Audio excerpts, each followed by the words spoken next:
Welcome to Baby Ko Channel! Jen! Alam niyo ba, matagal na akong hindi nakaka-uwi ng US. Siguro mga ilang taon na magmula ng pandemic. Naisip-isip ko, panahon na siguro para makauwi ako ng US. Siguro, pag nailabas ko tong video na to, malalaman na ng aking mahal na mother na pupunta ako dyan. Pasensya ha, dahil sinisilip ko baka mamaya meron akong dadaan dito sa likod ko. Alam nyo na, kasi yung kapatid ko, alam niya na uuwi ako. Hindi pa kami nagkakausap kasi busy yun eh. Ewan ko lang kung sinabi niya sa mahal naming nanay. Pero kailangan kong i-reveal kasi palabas ako ngayon. Medyo bibili ako ng mga kailangan kong dalhin at mga gagamitin ko sa travel ko. So, yun lang muna tayo ha. Dito muna tayo mag-i-intro. So, ngayon lalabas na ako. Samahan nyo ako. Sa kanila tayo sa kanila ako magkikwento sa inyo ha. Pa siguro kung mamimili, kung makakapagsalita ako. Kasi dito, baka mamaya sabihin, ano ba to? May tukopak yata to. Sasalita mag-isa, di ba? Tingnan natin kung makakapagkwento pa ako mamaya. So, simulan na natin mga kabebe ko. Ang topic natin po today, bibili ako ng mga dadalhin ko sa pag-alis ko. Okay, simulan na natin. 3, 2, 1, start! Kung lumabas, meron ako ipapakita sa inyo. Dahil, di ba, pag nasa countryside ako, meron akong maliit na sasakyan, di ba? Pero dito sa Tokyo, or sa ibang city, pag nandun kami, wala akong parking eh. Kung meron ka mang makita, sobrang mahal. Pero bibihira ka pang makakita. Kaya, wala akong kotse dito. Meron akong maliit na kotse. Kotse nga ba yun? Pero papakita ko sa inyo. Pag ako namimili dito sa city, wala nga namang pabalik-balik ako, di ba? Noong una, pag ako namimili, okay lang ako sa isang lugar, sa isang lalagyan, yung bag, di ba? Kaso, babalik uli ako ng bahay and then lalabas na naman ako. Napapagod na ako ng pa-uwi-uwi. So, ang ginawa ko, eto, ngayon ipapakita ko sa iyo yung aking ginagamit pag ako namimili. Okay? Eto, then, luma na siya eh. Sobrang gamit eh. Yan ang aking ginagamit. Okay ba? Yan, kompleto. Kasi pag minsan bumibili ako ng bigas, punong-puno, ang bigat, hindi ko na makakaya. So yan ho, let's go na.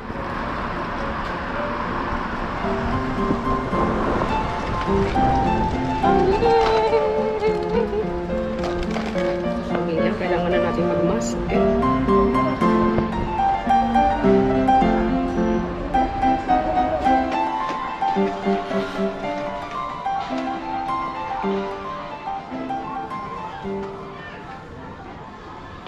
Wow. Magsisa. Wow. Parang sari-sari store to.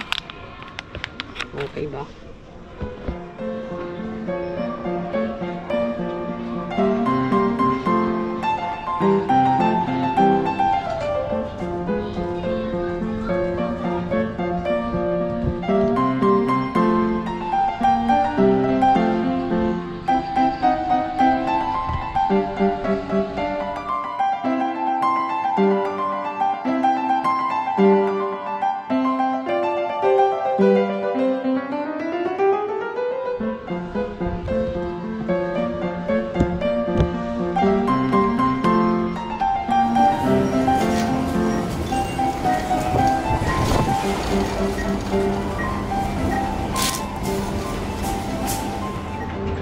Yakisoba. Bibili tayo ng yakisoba pero kailangan mga 1 day before departure. Kaya magdadala rin ako nito para maipagluto ko si mother ng yakisoba. Okay? Maraming yakisobang klase pero itong pinakamasarap. Okay? Pero kung nasa pagluluto rin niya, ito masarap din to. Okay?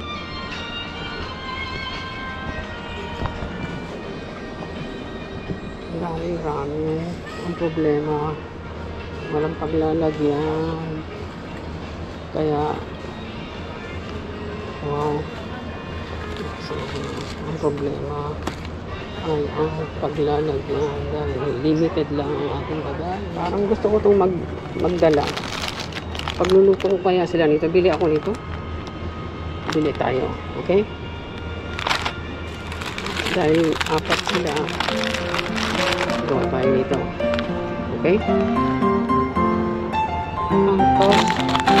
Ang kakisip. So, parang ang kakisip. Siguro yung noodle niya magkaiba. So, bili tayo nito.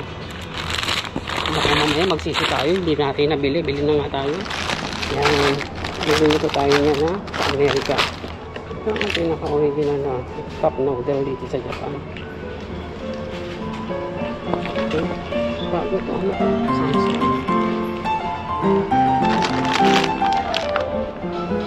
Sushiro. Daming choice no?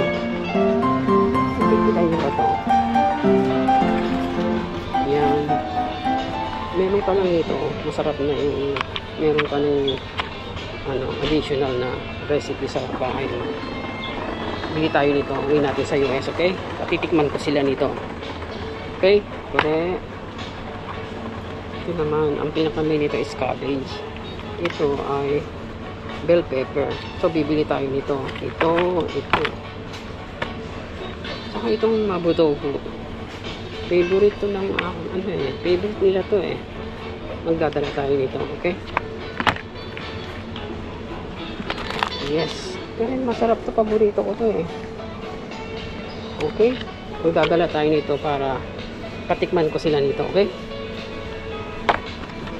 Dalawahin na natin. Ayun, green tea. Bibili ko si Lenlen ng green tea para dali niya sa office. Okay, mas madali ito. Bili tayo nito ha. Ang green tea. Green tea. Alam nyo, sa totoo lang, gusto ko ipatikim sa kanila ito.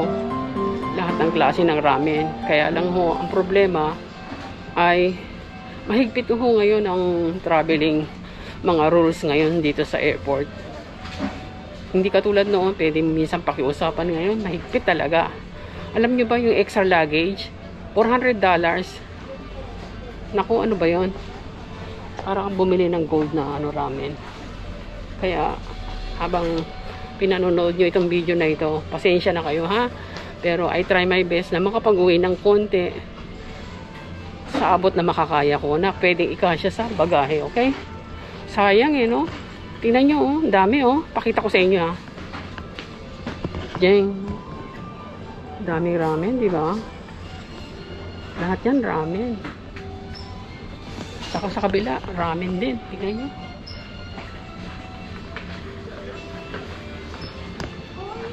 Kasi bagahe ko, kahit wala akong masyadong dalang damit, puno na rin agad eh. Alam nyo na kasi, mag-winter na, di ba? Alangan naman summer dress ang dala mo. Di ba? Kaya kung ano yung makita nyo na dala ko, from the bottom of my heart, pasensya na kayo ha. Pero gagawin ko pa rin ang makakaya ko na makapag-uwi kahit konti. Ipagluluto ko naman kayo ng Japanese eh, di ba? Basta bayaran nyo lang yung aking chef baby ko, okay?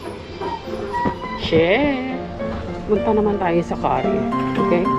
Ipagluluto ko rin ngayon ng curry niya. Sabihin nyo, bakit hindi ako nagdala ng curry? Ayan. Alam nyo, pagdating sa US, mahal na kasi. Triple price na. Siyempre, pag nandito ka sa local, sa Japan, mahal pa rin, pero mas mura kung sa ibang bansa. At saka fresh, bagong luto. Bagong luto. Hindi actually fresh, bago. Yun. Okay? Gagawa tayo ng curry sa Japan. Sa Japan, sa US. Ano ba yan?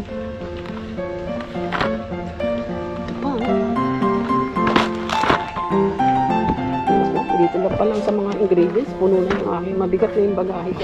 Kung hindi lang sa mahal kong mother, hindi ako aalis eh. Kasi ang dami ng stricto na kasi ngayon, mas marami ng maraming rules. Diba? Tsaka yung paghahanda mo, ano yung dadalhin mo, mga ganun ba? Na-share ko lang sa inyo ha, pasensya na dahil para malay nyo makatulong. Diba? Hindi na katulad noong araw na dalawa, tatlo ang bagahe mo. Ngayon, bawat extra mong bagahe, may bayad. Dati noon, pag bumili ka ng ticket, alam nyo ba, sa totoo lang, kung ano yung binili mong ticket, dalawa na, sigurado yung bagahe mo doon. Pero ngayon, isa lang. So, kung gusto mo mag-additional, one baggage, luggage, another $400. Ano ba yan? So, yun, una, sabi ko sa sarili ko, sigurado kulang yung isang bagahe ko. Kaya, bumili na uli ako ng another second bagahe, baggage. Pero sa tingin ko, kulang pa rin eh. Ano ba yan? Ay, naku, bawal na mag-shopping pag uwi doon. Mamaya may nakalimutan pa ako, di ba? Kung mga importanteng bagay. Malapit na kasi. Lahat yan may zero. Okay ba? Bili tayo, Len. Gusto mo ba ito, Len? Para inumin mo sa office mo, okay? Bili tayo nito, ha? Para sa'yo, okay? Then, ito, Len, try mo kaya to. Bigyan kita nito, okay? Okay, bili kita nito para matikman mo rin, okay? Then, sarap to. Bili tayo na itong katsu sauce. Okay ba? Mabili tayo. Ako makapagpapay tayo itong katsu. Itong katsu. Ang dami, di ba? Pero yan ang paborito namin ginagamit na sauce. Pangko. Yung breadcrumbs. Pwede ka rin gumawa ng sarili mong breadcrumbs kung kulang.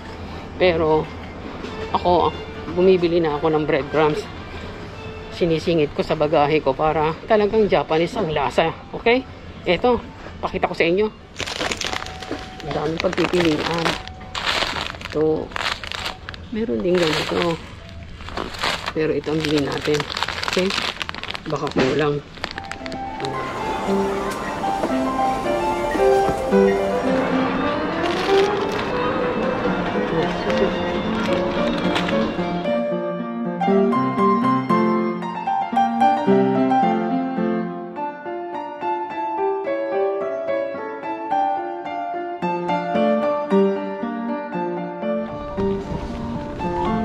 Ayan na tayo, okay?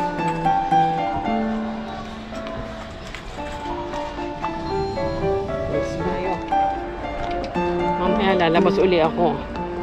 First, supermarket lang to. Kasi, tanghali na, kakain na muna ako. Nagugutom na ako eh. Alam niyo ba dito, hindi naman lahat mabibili mo ng isang bilihan lang eh. Kailangan mo pang pumunta na ibang store. Kaya nakakapagod talaga. Imagine mo kung wala akong cart. Ang bigat-bigat nito, oh. So, uwi muna tayo, ha. Nagugutom na ako. Kakain muna ako. Oh. City style. Do it yourself. Walking. And running. Takbo. Ay, nako. Bigat.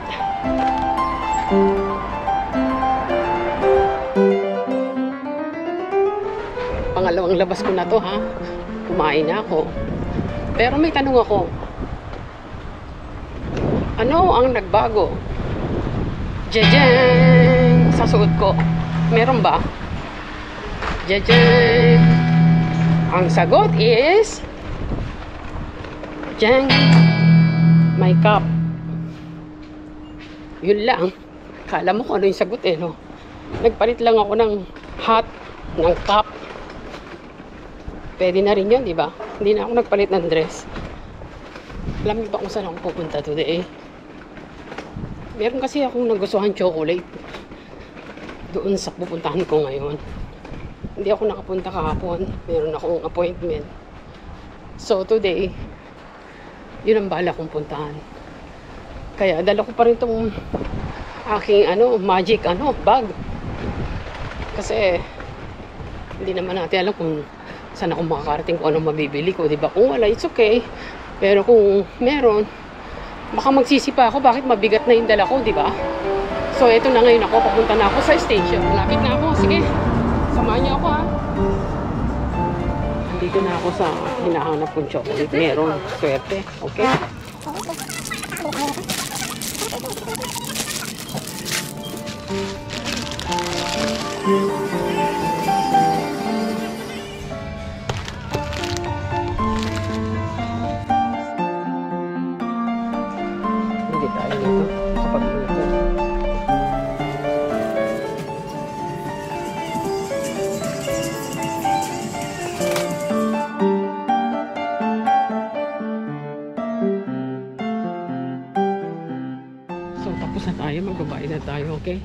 Nabili ko na yung chocolate na gusto ko. Pag ako bumibiyahe, lagi ako bumibili ng sarili kong gum. Importante ito sa akin, okay? Bili tayo. Dito tayo sa ibang shop. Bago lang yan ito.